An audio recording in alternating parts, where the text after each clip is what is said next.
Bonjour et bienvenue sur la chaîne Commentaires et Dissertations. Avant toute chose, abonne-toi à la chaîne, vous êtes encore très nombreux à nous faire confiance et nous vous en remercions, c'est vraiment super. Mais beaucoup ne sont pas encore abonnés à la chaîne. Mets un petit pouce vers le haut, ça nous aide vraiment, et puis n'hésite pas à partager la vidéo. Allez, c'est parti. Dans la première vidéo, nous avons vu comment reconnaître la phrase simple de la phrase complexe. Cette distinction reposait sur le nombre de verbes conjugués. Puis, dans la deuxième vidéo, nous avons vu les trois principaux types de phrases complexes selon le mode de liaison. Ensuite, dans la troisième vidéo, nous avons vu ce qu'était une proposition principale et une proposition subordonnée. Si tu n'as pas vu ces vidéos, mets celle-ci en pause et va d'abord regarder les précédentes, c'est vraiment essentiel pour parvenir à réussir toutes les analyses de phrases. Dans cette quatrième vidéo, nous allons focaliser notre intérêt sur les différences entre propositions subordonnées relatives et conjonctives. Nous allons d'ailleurs prendre à titre d'exemple le seul cas problématique.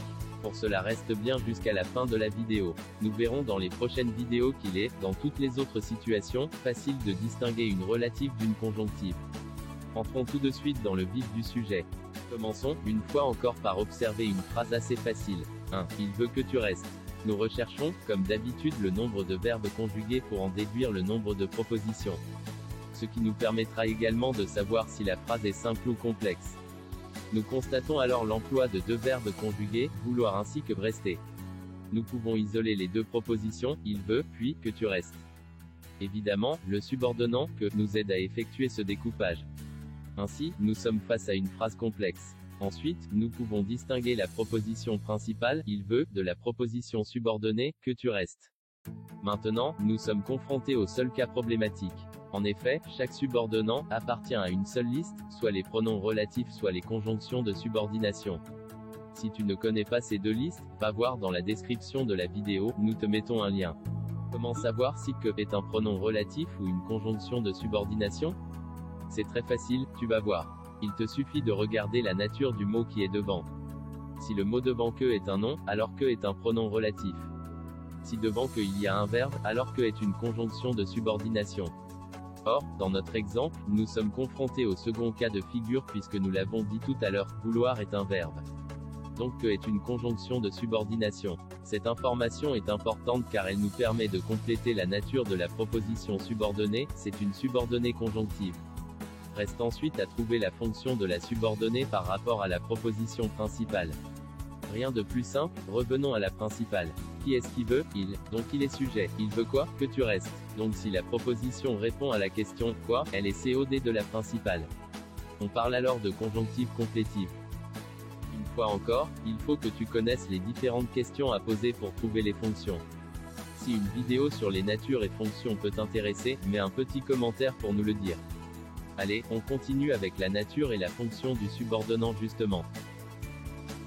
Revenons alors à notre exemple. Nous avons vu, précédemment, que la nature de que est conjonction de subordination. Mais très rapidement, qu'est-ce qu'une conjonction de subordination? C'est une sorte de coquille vide, un crochet qui sert simplement à relier deux propositions. Dans la mesure où la conjonction de subordination est vide, elle ne peut remplir aucune fonction grammaticale dans la phrase. Quelle conséquence pour nous? Que n'a alors aucune fonction.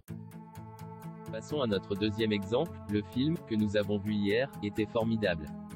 Cherchons d'abord les verbes conjugués et, à partir de ceux-ci, délimitons le même nombre de propositions. Nous notons la présence de deux verbes, voir, et, être. Ainsi, la première proposition est, le film était formidable, et la seconde que nous avons vue hier. Puisqu'il y a deux propositions, nous pouvons en déduire que la phrase est complexe. Ensuite, nous relevons le subordonnant, que. Rappelons-nous alors que c'est le seul cas de figure problématique. Nous l'avons vu, la règle est simple, si le mot devant que est un nom, alors que est un pronom relatif.